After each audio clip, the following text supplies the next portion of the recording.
sekarang tersedia bagi PDI Perjuangan untuk setidaknya 2 teman koalisi yang akan digandeng. Satu Koalisi Indonesia Bersatu, dan satunya adalah Koalisi India. Dan saya kira tidak akan ke Koalisi Perubahan, karena jelas itu akan sangat sulit untuk digabungkan, gitu ya, setidaknya dalam kondisi saat ini, gitu ya. Jadi ancaman nyata, lebih dari 3 partai dukung Ganjar Pranowo jadi Capres 2024.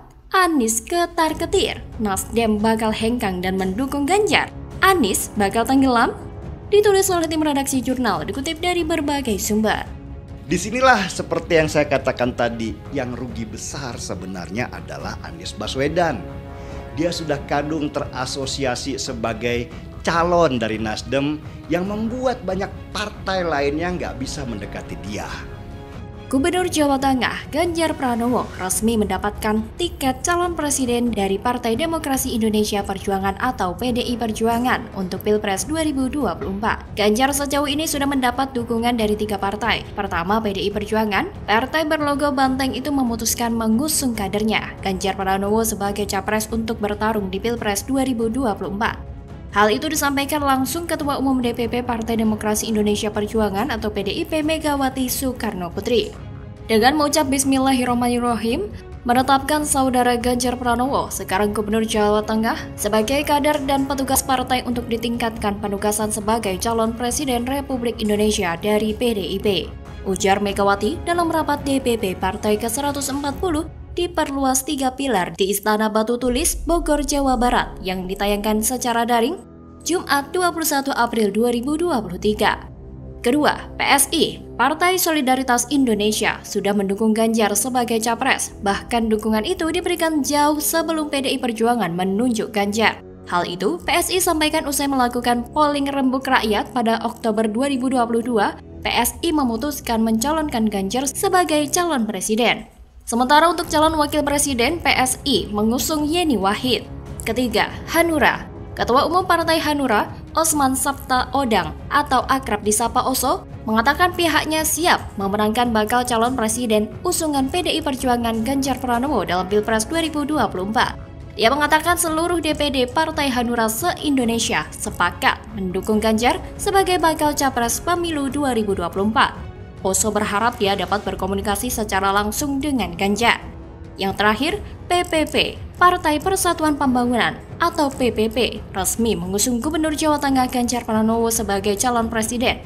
Pernyataan itu disampaikan di Yogyakarta, Rabu 26 April 2023. Pelaksanaan tugas atau PLT Ketua Umum PPP Muhammad Mardiono mengungkapkan beberapa alasan pihaknya memberikan dukungan kepada Ganjar sebagai capres. Pertama, Ganjar dianggap mempunyai kapasitas untuk menjadi orang nomor 1 di Republik ini. Ganjar juga memiliki tingkat elektoral yang mumpuni dari hasil sejumlah lembaga survei. Melihat banyaknya partai yang secara resmi mengusung Ganjar sebagai capres, menjadikan posisi Ganjar tidak bisa digeser dan dibantahkan lagi. Dan secara otomatis akan mengancam posisi Anies sebagai capres. Kenapa demikian? Karena besar kemungkinan partai pengusung Anies sebagai capres, yakni Nasdem, akan berlabuh mengusung Ganjar. Hal itu terjadi karena sebelumnya Nasdem juga sempat menjadikan Ganjar sebagai kandidat capres. Inilah mengapa nasib Anies akan semakin terpuruk dan tidak aman. Meskipun ia sudah dideklarasikan sebagai capres oleh ketiga partai yang terbentuk menjadi koalisi perubahan, yakni Nasdem, Demokrat, dan PKS. Selain itu, jika Nasdem merapat ke Ganjar, para elit partai dan kadernya yang sudah hengkang besar kemungkinan akan kembali rujuk ke Nasdem lagi dan memperkuat posisi elektoral Nasdem. Jadi, posisi Anies besar kemungkinan masih tidak aman dan besar kemungkinan juga akan ditinggalkan oleh para pendukungnya. Selain itu, pendukung Anies tidaklah banyak. Beberapa trik berupa teknik tata kata memang digarap sedemikian rupa untuk memperlihatkan bahwa ada banyak massa ketika Anies belusukan. Tetapi faktanya, banyak warga yang cuek ketika Anies belusukan ke masjid-masjid. Pendukung Anies sudah pasti para kelompok yang sok paling religius, tapi kelakuannya kayak roh halus yang berakal bulus. Semenjak Anies menjadi gubernur DKI, pola-pola kebohongannya yang dibalut kata-kata tidaklah berubah, masih menggunakan gaya lamanya itu. Atau memang begitulah aslinya si Anies, sehingga jika masih menggunakan cara itu, tidak akan bisa mengalahkan Ganjar Pranowo. Dan kemungkinan besar partai utama pengusung Anies, Nasdem, akan hengkang dan meninggalkan Anies dan memutuskan merapat ke Ganjar. Bagaimana kalau menurut Anda? Surya Paloh diisukan tak berani majukan Anies. Zulfan Lindan, jika pasangan Capres-Cawapres hanya 2, dia bisa merapat ke Gerindra. Anies bakal jadi gelandangan. Ditulis oleh tim redaksi jurnal, dikutip dari berbagai sumber. Bang Surya ini kayak ikan lumba-lumba. Lihat ikan lumba-lumba itu kan kalau balik badannya cepat. Cek. Bang Surya itu bisa begitu. Cepat dia baliknya. Cet. Bisa aja dia tiba-tiba tinggalkan PKS sama Demokrat. Ya udah. Ganti capres, ganti cawapres. Ini kan sedang embrio, sedang otak-atik ini. Sedang mencari desain arsitektur pola yang paling ideal. Baik dari kondisi capresnya maupun partai koalisi pengusungnya. Politisi senior sekaligus mantan kader Nasdem, Zulfan Lindan, mengatakan mantan ketua umumnya Surya Paloh disinyalir bisa saja pindah ke koalisi Gerindra dan meninggalkan Anies Baswedan jika paslon dalam Pilpres 2024 hanya 2. Mas Surya Paloh itu akan berada di tempat lain kalau calon presiden dan calon wakil presidennya lebih dari 2, kata Zulfan Lindan melansir dari Total Politik Kamis 9 Februari 2023. Kalau calonnya hanya 2, misalnya, tidak ada pilihan, bisa jadi dia merapat ke Prabowo, tambahnya.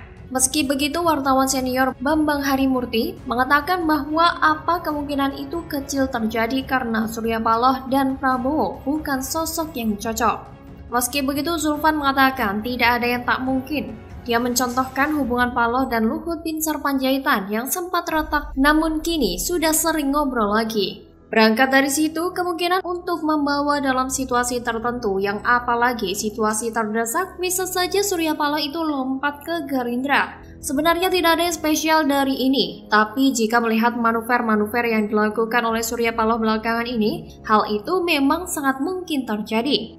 Dan posisi Anies sudah pasti terancam. Dia akan kebingungan ketika Surya Paloh dan Nasdem merapat ke Gerindra. Karena beberapa petinggi Partai Nasdem beberapa waktu yang lalu juga telah mendatangi sekretariat bersama atau sekber Partai Gerindra PKB dan terjadi diskusi antara jajaran petinggi 3 partai. Sekjen Gerindra Ahmad Muzani mengatakan banyak hal dibicarakan ketiga partai dalam pertemuan itu. Wasekjen PKB Syaiful Huda mengatakan sampai saat ini Nasdem belum secara gamblang membuat koalisi. Karenanya, kata Huda, peluang Nasdem untuk bisa bergabung dengan partai yang sudah berkoalisi seperti Gerindra PKB itu akan selalu ada. Terkait wacana koalisi perubahan kebangkitan Indonesia Raya, Huda menyebut politik itu sangat dinamis. Hal itu juga senada dengan pernyataan Ahmad Ali yang juga menyebut politik itu sangatlah dinamis. Dari gestur tubuh para petinggi Gerindra, PKB, dan Nasdem, mereka sangat antusias untuk mendeklarasikan bakal calon presiden, entah dari Gerindra atau PKB. Itulah namanya politik. Besok kedelai, sore jadi tempe. Akhirnya, Partai Nasdem merasakan sendiri bagaimana sulitnya membangun koalisi dengan partai oposisi. Angka Nasdem di berbagai survei malah makin turun. Dari 9% hasil pemilu 2019 akhir-akhir ini anjlok di seputaran angka 3 hingga 4%-an saja. Nasdem bukan hanya terlihat absurd tapi juga terlihat sangat bodoh. Ngarepin peningkatan suara kok dari Anies dan partai-partai oposisi. Sedangkan Nasdem selama 2 kali pemilu selalu berada di kelompok pemenang. Haduh, hahaha. Setelah sekian lama, saya kira Nasdem baru sadar bahwa mereka ini gak akan kemana-mana. Jika hanya ngarepin Anies dan 2 partai oposisi itu, saya kira ada peran Presiden Jokowi di sini ya. Jadi ketika Surya Paloh dipanggil Presiden Jokowi, itu tujuannya untuk menyadarkan Nasdem.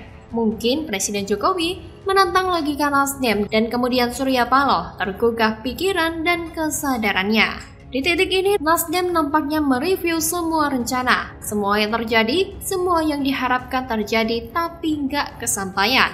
Yang jelas, keputusan Nasdem akan menentukan nasibnya pada Pilpres 2024. Jika salah memilih, maka kita mungkin akan melihatnya sebatas sejarah bahwa pernah ada partai politik bernama Nasdem. Bagaimana kalau menurut Anda?